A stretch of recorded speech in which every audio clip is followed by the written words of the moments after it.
Thank you for the invitation. Thank you, Professor Moretti, for these nice words.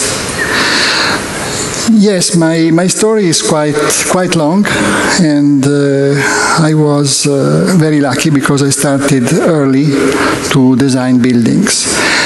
And I have to say that one of the first worries that I had starting from scratch is doing something that would be proper both for the landscape from the natural point of view and from the functional point of view, the building itself. From the functional point of view, it means from the point of view of the people that works or live the building. I want to say at first something that happened to me when I was almost a kid, 14 years old. I was there with my parents in a place called Cassino. Cassino is not far between Naples and Rome, and there is a mountain there, Monte Cassino, very famous because of the war. And from there, up from the mountain, there is a big balcony, all the people is there, and if you look horizontally, you see the sea, fantastic landscape, but if you look down, there is a very ugly factory, the Fiat factory. So my father was next to me at that time, and I said, well, I will do anything in my life, but I will never design a factory like that. This happened. Maybe I was thinking, at that time I was thinking that I like to draw, I even liked architecture maybe when I was a kid. So the funny thing is that the first building that I had to design was a factory, far bigger than the Cassino factory. And you can imagine, my first worry was, how can we do, what can we do for such a big building to have it properly drawn in a landscape where nobody was there? So this was a building starting from scratch. Now we can say unfortunately, because now is the time not to build anything new. But in those years, 25 years ago, it was the only possibility to build by scratch something that was very, very specific, good in use, because they needed to have a very well-organized factory. So, we started from the landscape, and that's why I would like to divide my presentation today into pieces. The first piece is building, horizontal building, quite big, done in the landscape. And the second part will deal with different buildings, sort of sculptures, or even horizontal, or even vertical buildings and small skyscrapers. So yes, obviously there is a common point of view between all this amount of building that we will see, and this common point of view is what I like to say sustainable design in a wider sense. Because according to us, sustainable design is not just putting together the typical sustainable elements like energy production in the building, insulation, attention where you put the transparent things, or all the passive concepts. It's not just like that. According to us, sustainable design means just do the proper thing, the good thing, with a good technique. So with the proper use of the engineering, of the technique that we have, and this technique is continuously changing, in a coherent way and very integrated way. So in the building that we will see, we know that sustainability in that sense is always present, but from the point of view of the shape of the building, nothing is inside, everything is hidden. And I have to say that this concept is something that works if these hidden things are completely present in the design, in the strategy. So again, this is something that I would like to show to you to an audience where, at least partially, we will have the possibility to talk to future architects. I would like to show to you the importance of a first strategy that we have to keep in our mind, and we have possibly to keep almost the same up to the end of the building. And this strategy is the one that I call the sustainability, the simple sustainability. So,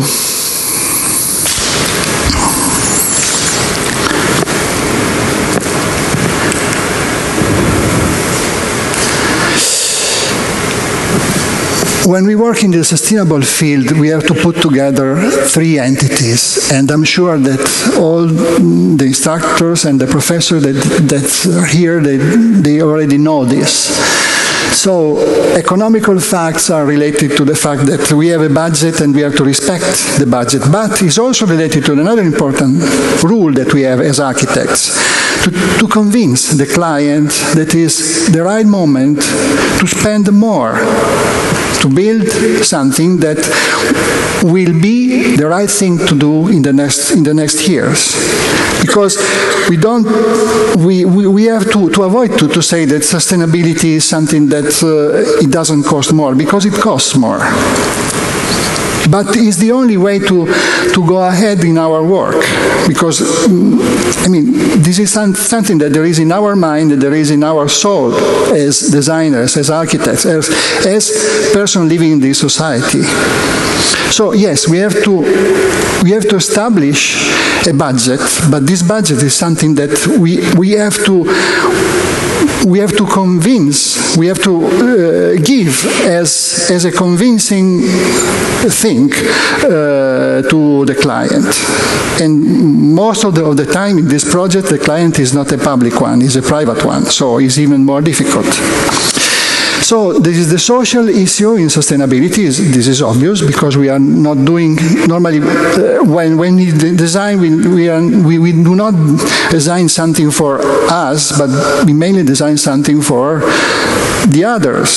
So this is just because of this is a social thing, a very important thing. And the environment also, obviously, must be understood and respected. So this is a competition. We won the second prize for a station, a train station in Bolzano. This is a project that we have done in a joint venture with Thomas Herzog, a very good friend of ours. And the present site of the station is this area.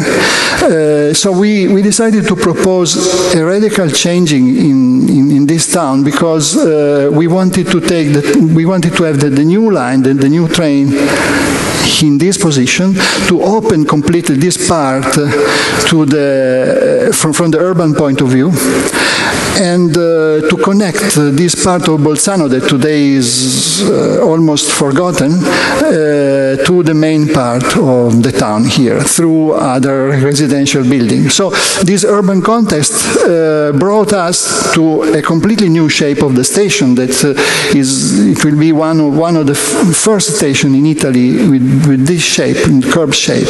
And the Italian railways, they were not so easily, I mean, they didn't like too much this idea to have a station with this shape because of the position of the trains. And in this case, the whole system here is a big photovoltaics field. Very simple. And you see it here. So, as I said, this was the way to connect the two parts of this town. And in this area, we wanted to have workshops and office buildings, also because of the shadowing that the mountains, the big mountain that faces Bolzano, creates in this area. So this area is not really good to be used as residential area. So the station was the way to subdivide the town in two different parts, but the meaning is a strong one because of the lighting. And this is the factory was the land that we found when we started to design the factory that Giampiero Moretti was talking about. The SATA factory, the Melfi factory of Fiat. And this is, as I said, a factory done by scratch for 7,000 people. And it is still working as the main factory of Fiat, because the concept of production here is very modern, very flexible. So when we started, as I said, we found something like this, a landscape that was already modified by the countries. I mean, the landscape here is modified because the farmers wanted to use it in other ways. So the real landscape is something that remains here, but the modern landscape is something that gives even a stronger shape to the final drawing of this part of Italy. So we wanted to keep from this the possibility to have horizontal lines in the building to show that the building itself, would have been something that, because of the geometry, mainly because of the geometry, would have been more flat than something that is, in any case, quite high. So we also worked in this area with a shape that is related to an existing Roman theater that is not far from here. So again, when I say that those projects are partially urban design projects and architectural projects, is because of their dimension, and also I have to say because of their references. So this shape is something quite powerful if you look at it from up, but when you go down it disappears.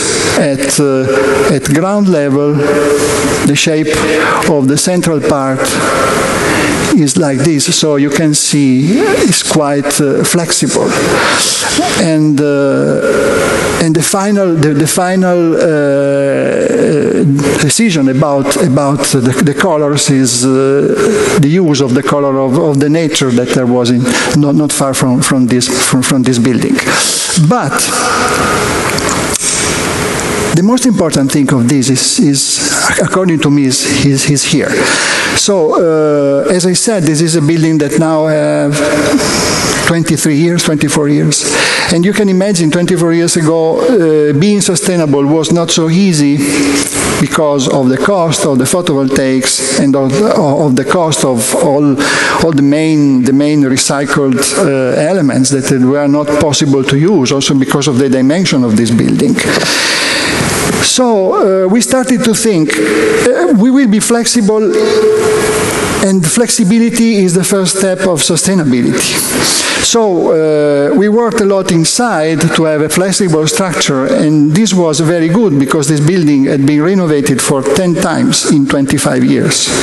So the inside was changed because of the production, of the changing in the production, but the outside remained completely free from any changing, and the position of the windows and the ventilation remained like that because it was very flexible.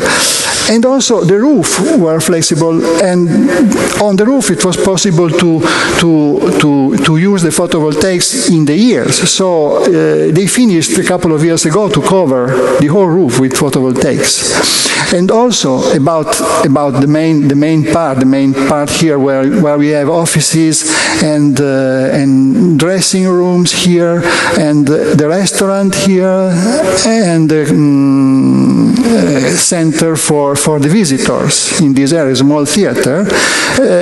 Even here, we wanted to show something more about normal architecture, using the ground that came from the digging of the foundation of all the building, and putting the ground here to hide the first floor.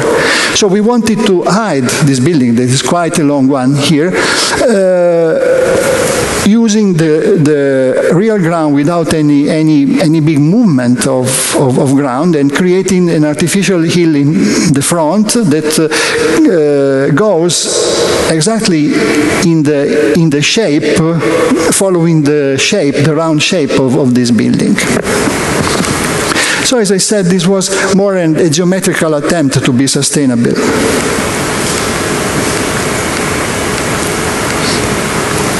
This one, another building that we have designed. The landscape here is not as the other, maybe is even more difficult to do something here. So that's why we didn't want here to copy or to take any color from the nature. We just wanted to work with the light on the facade. So we wanted to create those elements here that they were aluminum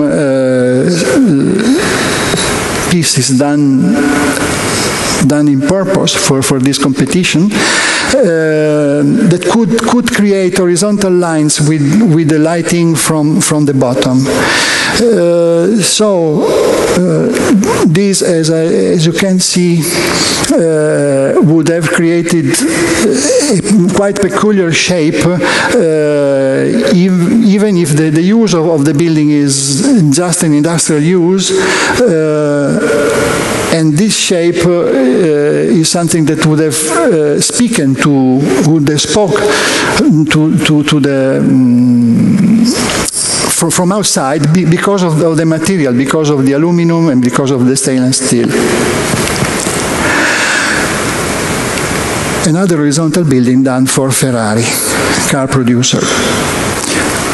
So here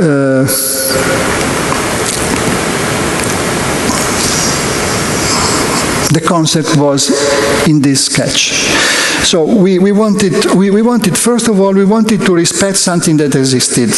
We will see later, in this area there was a building done by Renzo Piano, was a building, more or less the dimension of the building was this one, on the opposite side of the main entrance of Ferrari. So we wanted to respect this building, knowing that the new building would have been far bigger. So this was the first concept. The formal respect of something that existed was the same, but the first concept that we wanted to use, because we divided the building in three pieces, similar dimension to the existing one. And those pieces became the possibility to give the energy production for the heating inside the building, because they are greenhouses with the double glazed facade.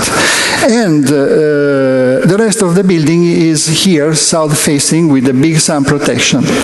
But if we consider those vertical cuts there, this is another important thing, because those vertical cuts are meant to be the possibility to have some openings in the future in the building. So even if this building is not very big, is quite flat, in the future the building can be divided in pieces. So flexibility, again, as sustainable concept, is something that we wanted to really realize in this building.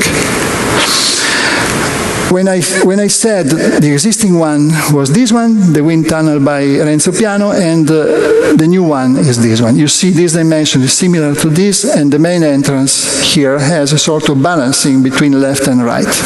Those are the grain houses that we have designed, and the flexible roof, the flat roof. At that time we wanted to deny the shed roof here, even if we knew that the shed roof is the best one because it's north facing, and we do not need to have any problem inside the building because of a bad lighting. We designed this roof with a special path, and you will see this.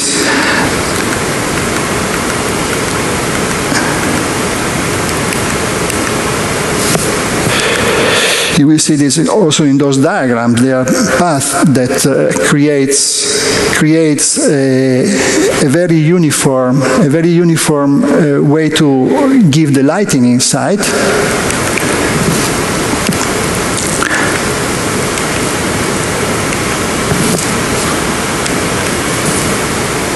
And the diagrams inside. So, as I said, this is a flat roof that after a couple of years became the way to have the photovoltaics completely hidden from the top, and with the photovoltaics in pace with the skylights, with the lines that we saw before. This is the shape of the greenhouses, and I would like to say something about the detailing that in case of building quite big for the Italian standard, we were used to design. So in this case, we had to build a quite traditional transparent wall.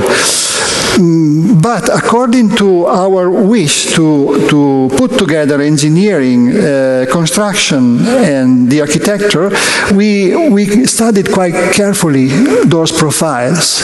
So as we said in Ferragamo, the similar profile is something that we used here. You see, this profile is able to provide horizontal lines because of the reflection of the light that comes from here.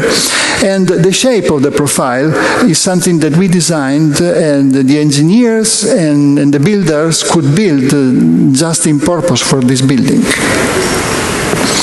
And the same thing, I have to say, happened here for this sunscreen, where we decided to have perforated aluminum, and the study of this sunscreen had been done very carefully, so quite an amount of light is shadowed, and the rest is something that is possible to let pass through it, because from the inside it's still possible to see the color of the sky, and this is another important thing. If you cover completely, the sky disappears. This is the main entrance of the workers from this small door, and again here you see the details that was something that we shared with the construction company. We studied the roof quite carefully, as I said, and this is a model that we have done in US, in Michigan. We studied different paths of sunlight, of transparent parts in this roof with the model, and this is the result. You see the light inside the building is quite uniform. Nature it was important in this building, because outside there is grass, there are new trees, and we also wanted to have a nature inside the building. This is a place where the worker can be together to study new way to modify the production and to improve the production. So this is for Ferrari an important place where they study how to become better and better. A small balcony where here we have the offices, because, matter of fact, when we start to think about an industrial building now, we have to think that this industrial building is mainly an office building with something attached, because the big pavilion is not the place where the people stay. The big pavilion is the place for the machinery. So the worker nowadays they are working in their office, and they go to the pavilion from time to time. We won this place for this prize for this building, and we also have another pavilion not far from this one, again for Ferrari, but with a completely different function inside. This is a pavilion full of stuff, full of machineries, because they paint the cars here. So despite the fact that the facade is the same one, is a familiar building, because this paint shop is next to the body, to the pavilion where they produce the big engine, the engine pavilion. The facade is similar, but the inside is completely different. And from the sustainability point of view, in this case, was really difficult to do something, because this is a building that consumes a lot of energy because of the sort of work that they do inside. And also because of the fact that when you paint a body of the car, you are not allowed to have any dust to arrive on this paint. So the only way to do this is keep the building inflated, so the dust from outside to inside is not possible, from inside to outside, yes. So to keep the building inflated means that you have to throw away a lot of warm air during the winter, a lot of cool air during the summer. And this is something that we couldn't avoid. So what we did was to create a sort of transparent ends that keeps the cool water, the cool air or the warm air next to the facade.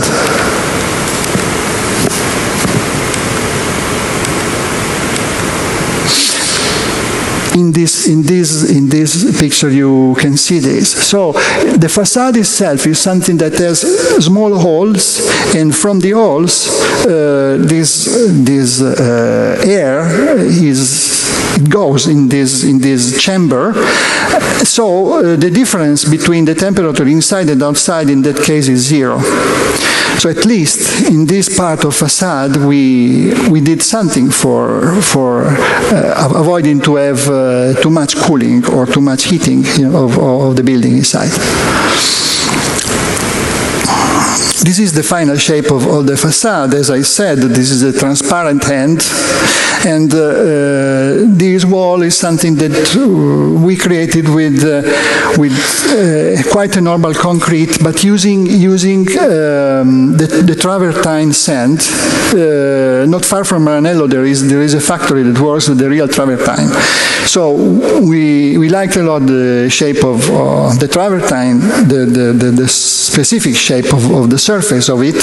So we copied with the molding the shape of the travertine, and we used the real sand of the travertine inside.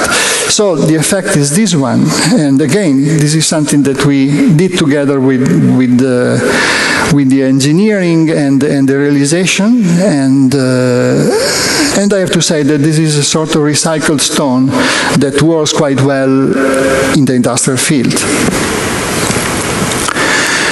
We also have here a greenhouse that is used for the stairs to produce heat in the off seasons, and this is the shape of the building inside. You see, this is even if this building is quite high, is completely full of machineries. So it's a pavilion that is full, and it's not possible to see it empty. Another industrial building, but this time for the coffee producer Lavazza. This is a concept that we have done for them. Unfortunately, this construction will not be built because they don't need to have a new factory, even if this factory would have been something paid by the Italian government. In any case, this factory was something that they thought to have built in Valle d'Aosta. And Valle d'Aosta is a valley where the shape of the real building in this area is quite peculiar. So we really wanted to hide in some way the industrial building with the recreation of a sort of big piece of ice. You see here, this big piece of ice is a sunscreen, is a big sunscreen, south-facing. This valley here comes from the ice period, so we wanted to recreate this using a sun protection. That, matter of fact, is something related to the cooling. So this building, this central building here, is an existing building, and this new part is will be hopefully in the future the new office of Lavazza. This is something that we have done in town, in Turin, in collaboration with two Italian architects, Gabetti and Isola. This is a linear wall, you see. And again, I would like to underline here the difference between small pieces of architecture and big elements like this one too. This is a sort of urban element that changes completely the view, the perspective of this part of town, because this is done as a training center for Iveco. They produce trucks there, and when we started to think to this linear system, the only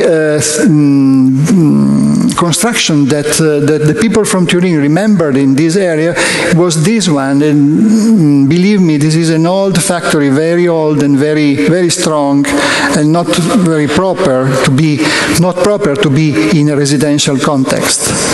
So we decided to have a wall that would have covered this part, and this wall, the shape of this wall in this intention was something that relates really the residential part to a sort of transparent pavilion. So you see the linear system is done in a flexible way. Here there are offices in this part here, classrooms in this part. Even this pavilion looks like a sort of showroom. Is not. It's a place where they have to work and to learn from those machines. And this is the main entrance with the small conference room underground. And so this is the shape of a part of this wall. The peculiar one, because it's in the center. From the sustainable point of view here, we have photovoltaics on the roof, but we also use a sort of cooling, very simple cooling system from the underground going inside this pavilion. And the sun protection, as you can see.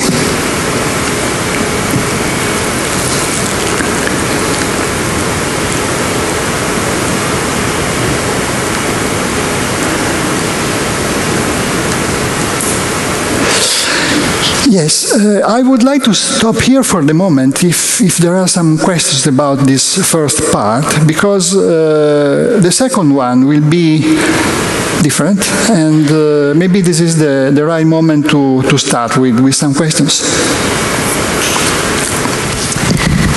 So the lecture will be held in two parts, and we will go on with the first period of question and then continue on with the next part. So I will start on with a question of mine. Yes. Oops.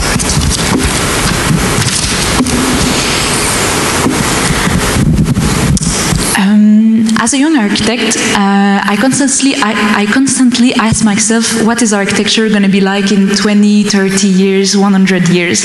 And I have no way to know, but I definitely know that sustainability is part of the answer.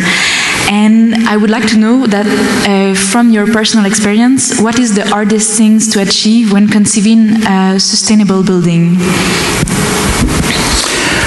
Well, it's not an easy question because I think that it changes from subject to subject.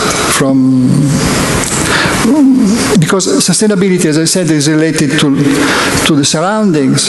If the surroundings is a landscape, you have to consider that. If the surroundings is a piece of town, is quite the opposite concept. So I think that, but in any case, there is a common line between the different approaches. As I said, the different strategies.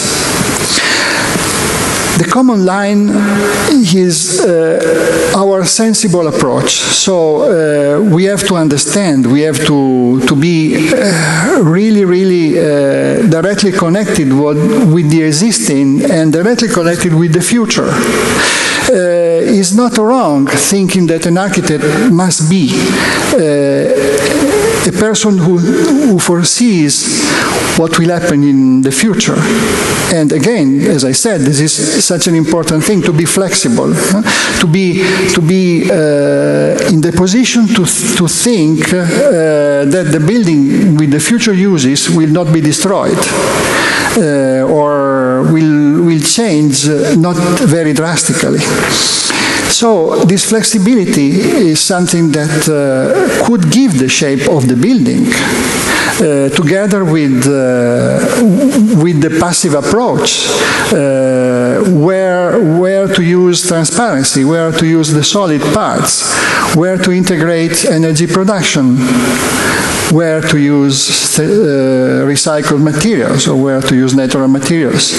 Where? Maybe yes. Where is our task? The task of an architect. Where and in which materials and in which shape? But if we put together those three things, I think that this could be an answer. But yes, answering to your first question, which is the most difficult, I think that the most difficult thing is being open. Sometimes we start with a project with a lot of things in our mind. We believe that this is the right thing. We believe that this is the right shape. We believe that the right material is this one. We believe that the right use of the building is this one. And this is wrong. I think that every time we start, we have to be completely flexible as designers and completely open. And I'm not saying this in purpose to say something general, because it's a very practical thing. We have to keep our mind completely open. And we have to listen. We have to listen to our collaborators, to our colleagues. We have to listen to the technology side. I think it's wrong to consider architecture against engineering, against production. They have to be together.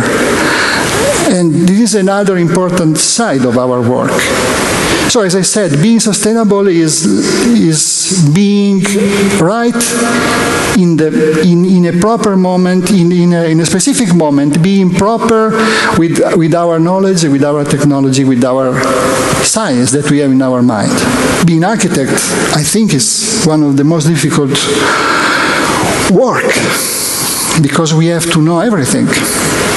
If we have to use everything, we have to know everything, even social science. Yeah, to be open is the most difficult thing, I think. Maybe a second question here. You seem to show us a lot of industrial buildings and using systematically photovoltaic panels to reduce, I guess, your ecological impact. I'd just like to know if all those photovoltaic panels are enough to cover all the electricity used in those kind of buildings, which are probably one of the most consuming buildings. Sure, yes. So what's the impact? No, it's not enough. No. The photovoltaics in that case, it could be enough just for the natural, for the illumination of the building. But if we consider the consume of the machineries inside to produce the aluminum pieces for the Ferrari cars or to paint the cars, no, it's nothing. It's nothing. I mean, the real consume of the building, if we consider the use of the building, is far higher than the one that we can reach with the photovoltaic roof. But again, this is, according to me, this spite of this, we are not in the position to say, okay, in this building we waste a lot of energy, so let's forget about sustainability. No. If we, in our society, if we can do 10 for a problem of 1,000, we do 10. We do that. We do that. So we are allowed and we are entitled to do something, even if we know that the building will be something that will consume a lot and will pollute because of that a lot.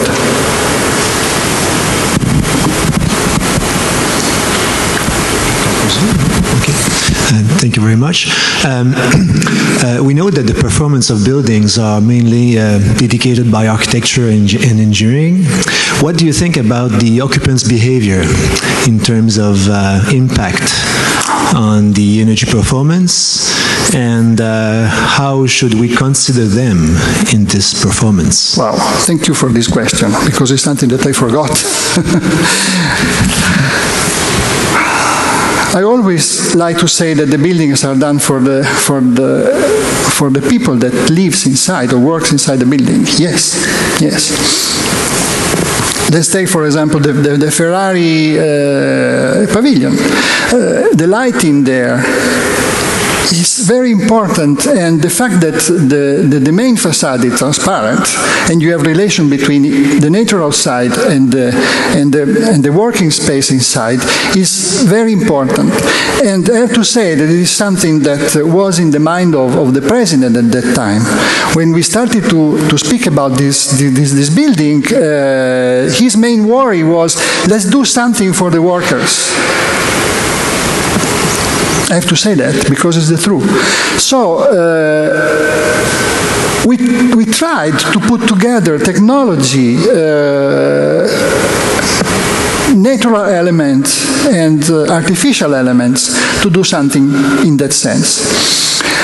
Obviously, the second step from the architectural point of view, but the first step from the engineering point of view is the quality of the air inside. So we worked a lot in that sense too, because in a factory like that, normally the air is polluted by the oil that they use to work the aluminum.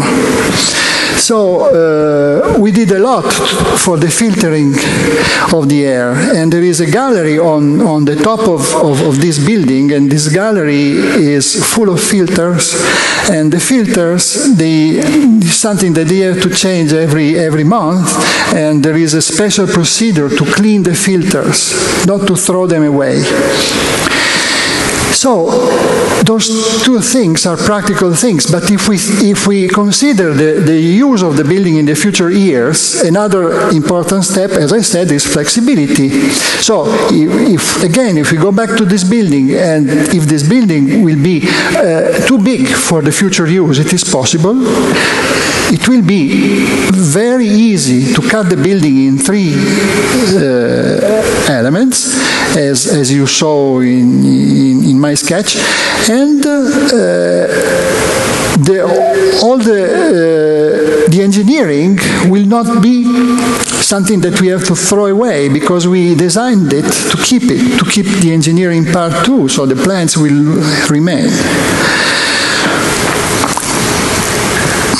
Another approach, maybe completely different, is something that we used in a tower, the last building that we will see in the final stage of this presentation.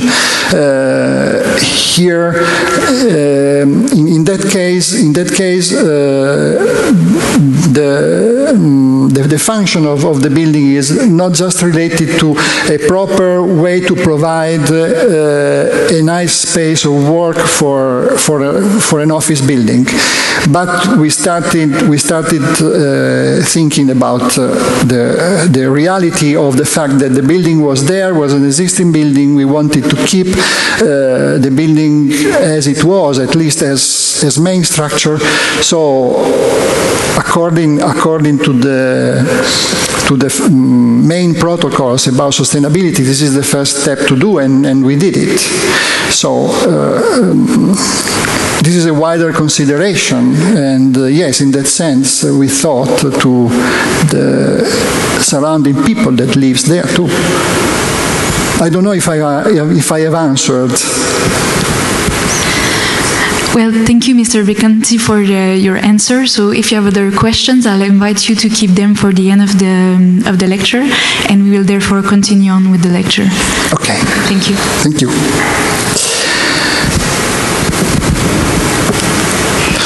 So this is something that we thought to have as a sculpture. Again, in the Ferrari context, this is the third building that we see from there. This is the restaurant, the company restaurant. And the shape here is an important thing because they wanted to have a building completely disconnected by the industrial feeling. So they wanted to have something that would have been able to be used like a space where when you are there to eat your food, you are in a completely different sort of architecture. So we started from this. That is a small piece that again when I was a kid I had as a present because I went to a fair, the Fiera dell'Aviazione that we had in Turin in those years, and this is a piece of an helicopter wing. I liked it a lot because of the shape, like a fish, but I liked it a lot because here you see the different functions in this very peculiar technical element. This is done with carbon fiber. This is stainless steel. Again, steel here. This is an horizontal beam. This is fiberglass, and in the end here, cardboard. So all these elements together, working together for an important function. And I have to say that we did a similar thing here. So we wanted to provide the space for the restaurant in a very dynamic shape like this, oriented in the direction of the prevailing winds, where the roof and this facade, this horizontal facade, is something that is cooled because of that. And this roof, again, is a south-facing roof, and is the perfect way to have the photovoltaics, completely integrated. Also, other worries about this building were using the natural material, and we did a wooden roof. And we also used the recycled aluminum, recycled steel, and the concrete part had been done with the recycled stones too.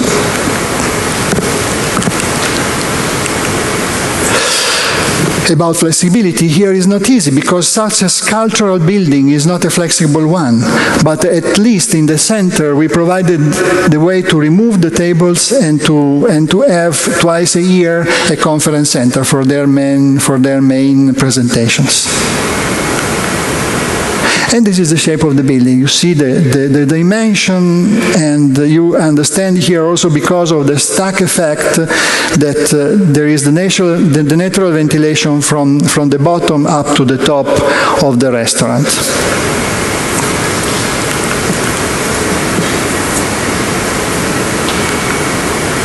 This is a mezzanine that provides the space for training.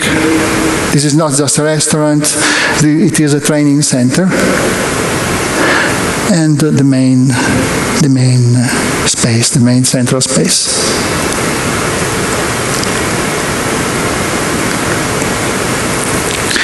This is the paint shop that we just saw, and on the end of this road there is the first engine pavilion that I presented.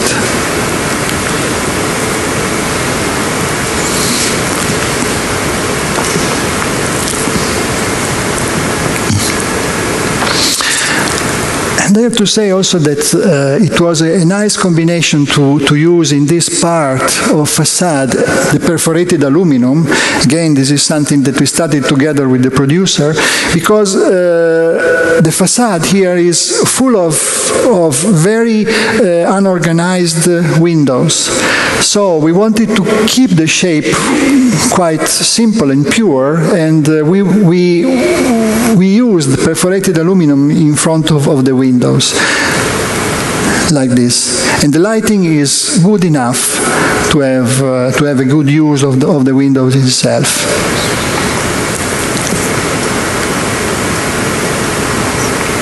Fire escape stairs and the transparency during the night.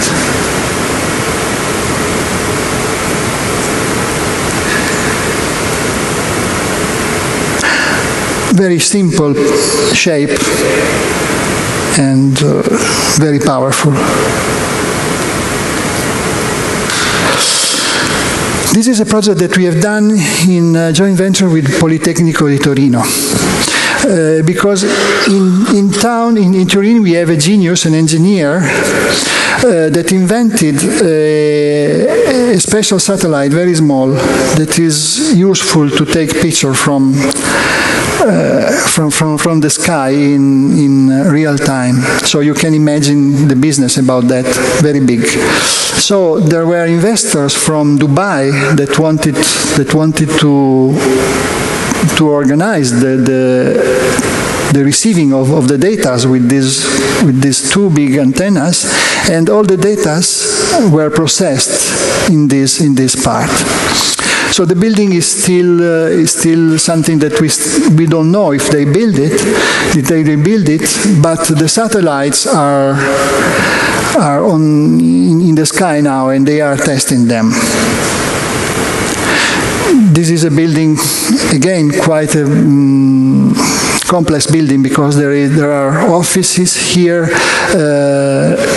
the restaurant, and some residential part. So all the researchers and the students could stay there in the desert.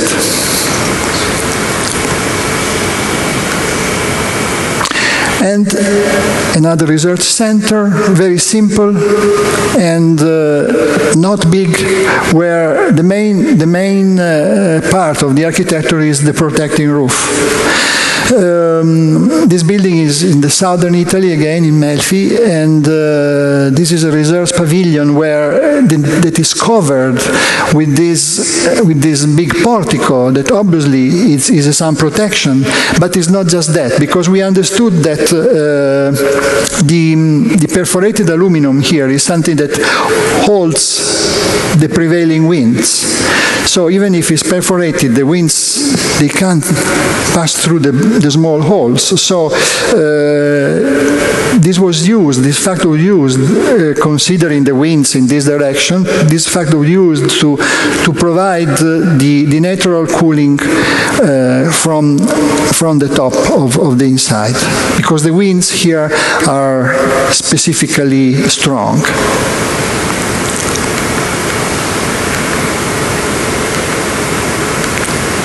Some picture of the inside. This is a competition that we just won in joint venture with an office in Turin by Carlo Ratti. And this is the extension of a factory, the Mutti factory. They produce canned tomatoes. Quite well known in Italy, and you see from the schemes here there is a renovation of the existing building with important sun protections, and but the main scheme is an urban scheme. Doesn't go back. Yes. The main scheme is done because of this big wall that we want to design, just to divide in two pieces the production part and this front part that is good for cultural and commercial purposes. That's why here we want to build this wall again, a sort of living wall with all those cultural functions inside. And the rest is just an extension of the industrial site.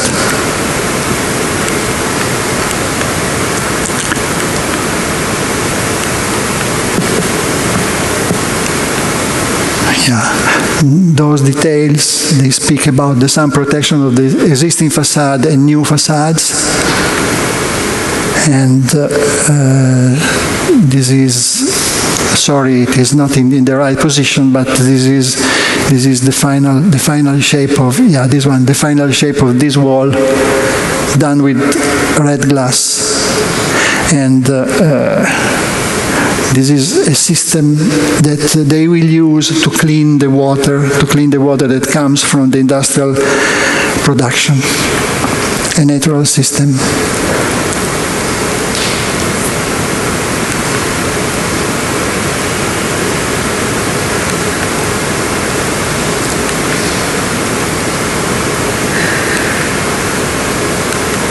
Office building in town, in Turin, for the Italian television company. This is an existing building, a research building, and this will be the possibility to build new offices where the sustainable concept is done with natural ventilation, the main thing in those offices, and sun protection done with aluminum like this. You will see here again the subdivision of the building that comes from some existing residential towers that faces the building itself.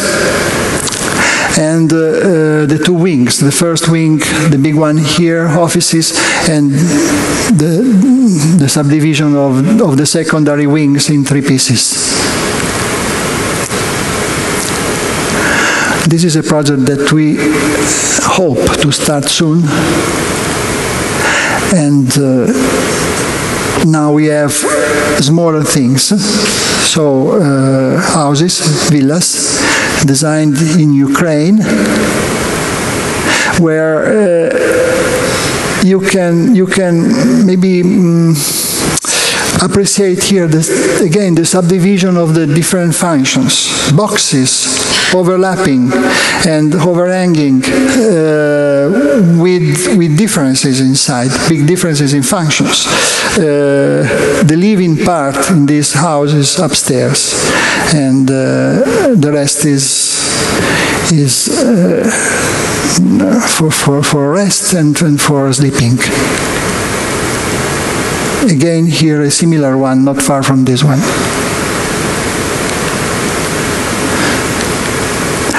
Again, a small house in Sardinia, where the material was the important thing, because this is granite, the same granite that they have here as a natural stone. So it comes a very simple thing, a very simple house, where the material is the first thing to be integrated, to integrate the building with the existing.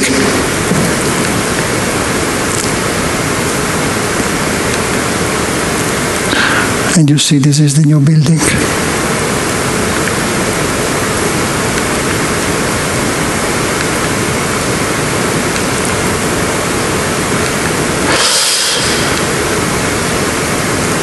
A completely different project now. City life, Milan. In the center of Milan, there is a big piece of land that is under development, and the owner of this piece of land is partially public and private, and they almost finished the two skyscrapers here that changed completely, drastically, the shape of the town in that part of Milan. A few years ago, they asked to us ideas about two new skyscrapers and residential parts not far from them. So we gave to them those ideas, and from the point of view of the vertical elements, the skyscrapers, we wanted to have something that would have been completely open inside, even if the towers were one next to the other. So just because of the fact that the tower, they almost touch each other in the corner, we do not have the possibility to have any distraction from the view, from the main view. And this main view is fantastic because you see the whole town from the top. And another concern that we had was about the real use of the floor, because the floor is quite a big one according to Italian standards. So we divided floor quite carefully in different parts. So it is possible to build just one flat, very big, or 1/4 of it, or even to connect two flats together, because the structure of this building, the outer skin and the central structure, is done with wood, and the concrete is used just for the central core for the elevators and the stairs. So the wood is such a flexible element, and matter of fact, still now, from the real estate point of view, is not easy to define the right dimension of the flat, because the client is not easy to find, even in Milan, in this condition of the market. So this tower is flexible because practically, from the practical point of view, it's possible to cut very easily one part of the wall and connect the buildings and connect the units.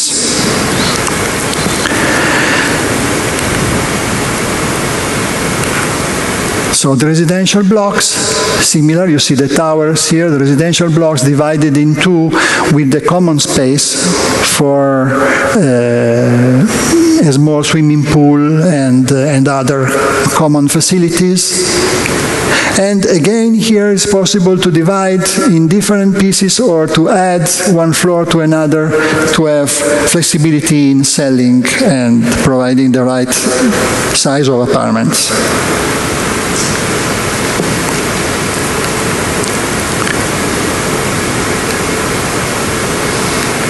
This is a competition that we have done for the Evolo review. And we have done this competition with the Italian office of EARUP. I say this because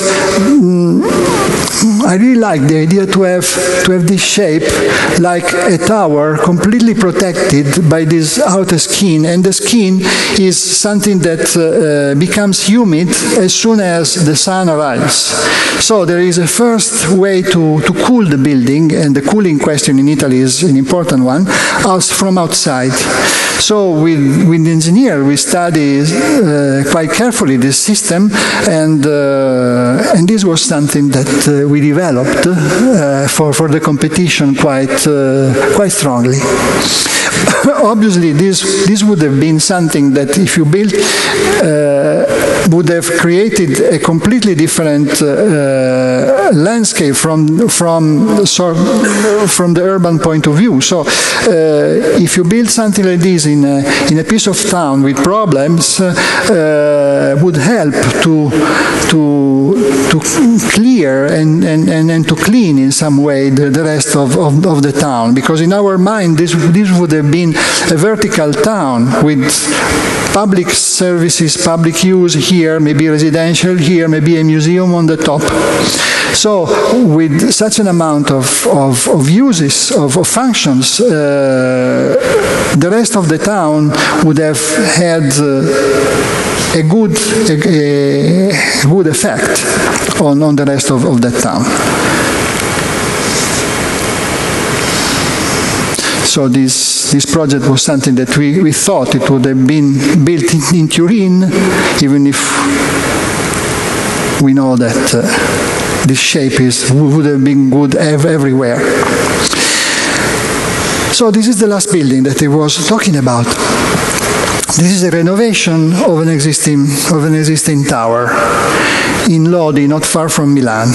So this was the tower of the Provincia, so a public building that the private owner bought to have an office building for them. The Zucchetti does the work in the software field, so it's a software house, the main one in Italy. And when we started this project, we gave to him a solution that, as I said, maintains the core of the structure and provides a completely new shape to have the possibility to host inside the building offices in this area and a private school for them here. We also had the possibility to design this front sculpture that overhangs here on a simple parking lot, because this building is built next to an existing one, and this is a supermarket, a shopping mall, quite old, and I have to say quite ugly. So the first worry was, how is it possible to have something peculiar, something important, facing just a parking? So from the municipality point of view, from the point of view of the mayor, there was this worry too, and we decided to provide this part that is a public part. It's a public sculpture where everybody living here can go and stay freely. So the strategy of this building is a simple one, because we have geothermal here in Lodi. We have a lot of water underground, so it was very, very simple to use the geothermic systems here to cool the building and to heat the building, to have the cooling system and to have the heating system. We have the photovoltaics on the back of the building, that is a south-facing building. And the energy here, yes, here is enough. This photovoltaic here is enough to provide the energy for all the computers that they use, and the lighting. In this case, yes. And we have the water here that provides a free cooling to the first 2 floors. And also a new system for the natural ventilation of the inside. So at least in Italy, we know now that the air outside can be more polluted of the air inside. So because of this, if we want to have natural ventilation, we have to clean the air. We have to filter the air. So this is the first time that the engineers, Manens, is an important company in Italy, designed something that using just this small portion of photovoltaics can bring the cool air from the top, and can use this cool air for the free cooling of the slabs every single floor. And as I said, this air, this cool is something that is filtered. This air is something that is filtered, so is good and is completely controlled by the heating machineries. And so this is an important thing again, because if you are not connected with the engineering, and if you just open the windows to provide during the night the cool air, the rest of the building is not balanced, so is not sure that is the right thing to do. So in this case, everything is controlled, and the cooling system works only when it's necessary and when it's good to use it. And in the end, we have the sun protection. The sun protection is is something that we draw because we wanted to have a very, very dynamic shape done with the study of the sunlight. So the sun path is something that we used to design the position of the louvers. And here, again, putting together engineer and architecture, we had done in the office the study of the holding structure of the sunscreens, because we wanted to provide a shape that is done just because of the louvers, and the rest is something that is just technical, and we wanted to hide it. So we invented this structural system that is the holding system of the real final shape done with the louvers. The function of the building. So this is the main hall and the school. You see here the building, how much is used inside. This is not a big building. The plan is quite narrow. So they want to use every single spot of this building. And because of this, it was good to have this specific glazing system and the protection of the glazing system. So this was the only way to be sure that the comfort would have been good in this area too. Because we have this sun protection. And this is the typical office floor. You see here again, they have to use very intensively the plan.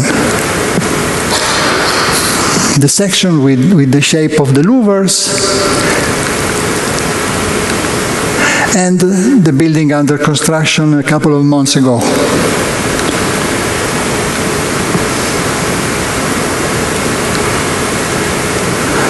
And you see the holding structure of this louver is something that is not very present. And this is, from our point of view, a big goal. The louvers itself, themselves, they are built with simple tubes, white tubes, and despite the fact that we wanted to have this natural shape, the tubes are horizontal. They are rectilinear tubes. They are not bended. So this helped a lot from the economical point of view.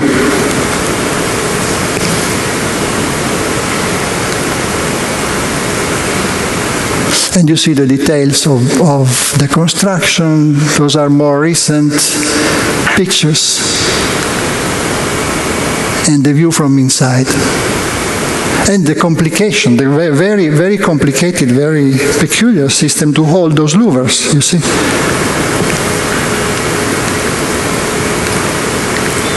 And this is a rendering of the new the offices and the entrance. We got a prize for this, an international property award and other prizes.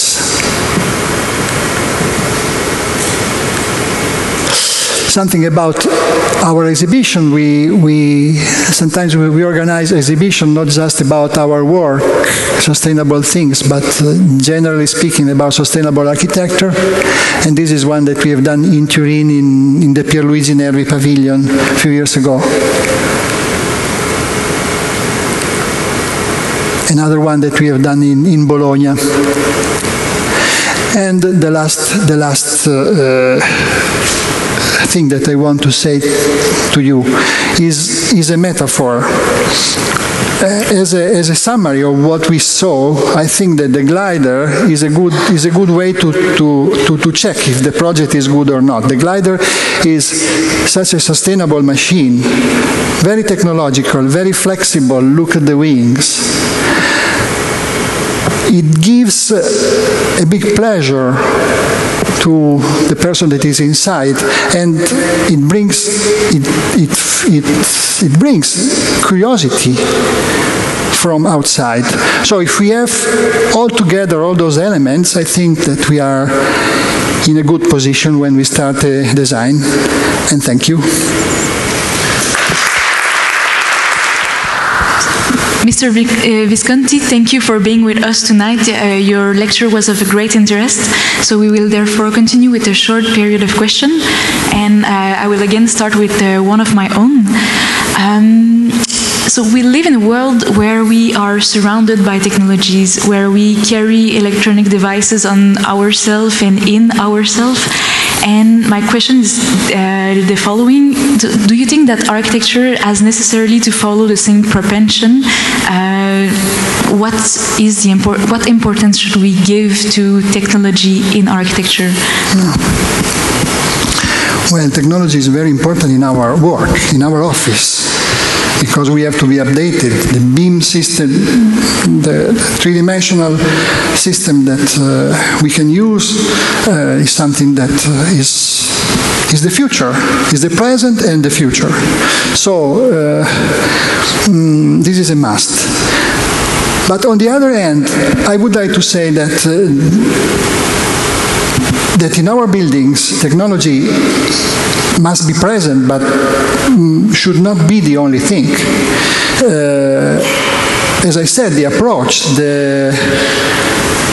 the flexible approach and the approach from the psychological point of view is such an important thing. And this is not just technology. Is knowledge, is decision, where to use technology, where to use sensibility, and where to use nature. Yes, I think that this is my answer. Technology is the first thing, but we have to remember that we are human beings, and we have to continue to think because we are able to think, even without technology, with the help of technology, but even without. Thank you. Is there another question?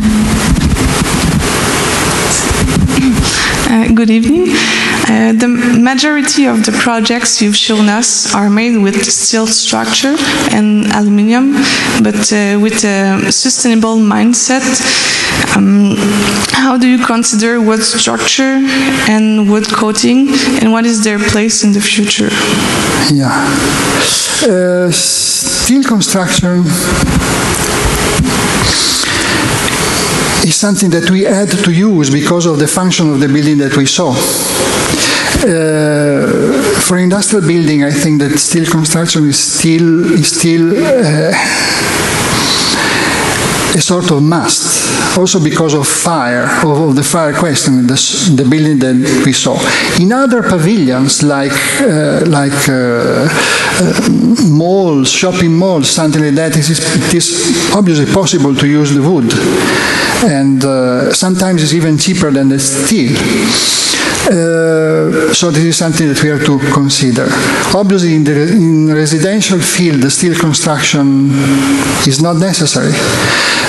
But when it's a must, we have to do all what we can to use recycled materials and recycled steel. The steel, fortunately, is very easy to be recycled. Even better for the aluminum, because the energy to recycle the aluminum is such a low one. It's easy to bring the high temperature to the aluminum, so to recycle the aluminum is very easy. I would give this answer. I would start to think about the material against thinking about the function, and thinking about the possible flexible use and the possible future use of the building, without providing a project that is too strict to the function, to the first function, because our society is in a drastic changing moment, and everything is changing, and the architecture has to follow that. Thank you for your contribution. I'd like to know if climate change has been something that has been increasing in importance in your approach to your work. Sure. Yes. Thank you again for this, because I forgot to say. let's talk about the tower.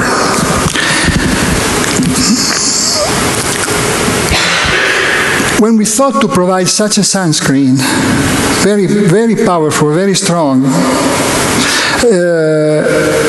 we were a little bit confused, saying, well, is it the right thing to use a cage outside? Because, yes, this is a sunscreen, but on the other side is a big cage. Why do you have to use a cage in front of the building?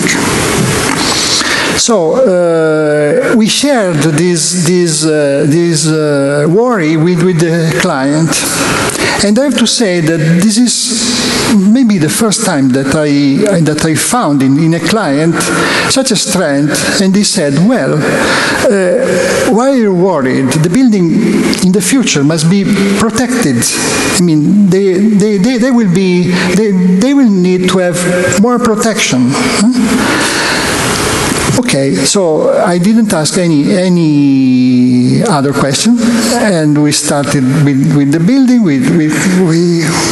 We almost finished, and when we are inside, you are in a more protected environment, and according to my feelings and to the feelings of the other people that I have with me and the feelings of the people that helped in the construction, this is a good thing, to have the feeling to be protected. So, yes, the changing is obvious. I mean, if the temperature will increase, the building must be something that keeps in mind that because of these questions. Yes. Is there another question? No. So I will invite you to follow up the discussion over a glass of wine and to give a round of applause, a last round of applause for Mr. Visconti. Thank you very much. Thank you. Thank you.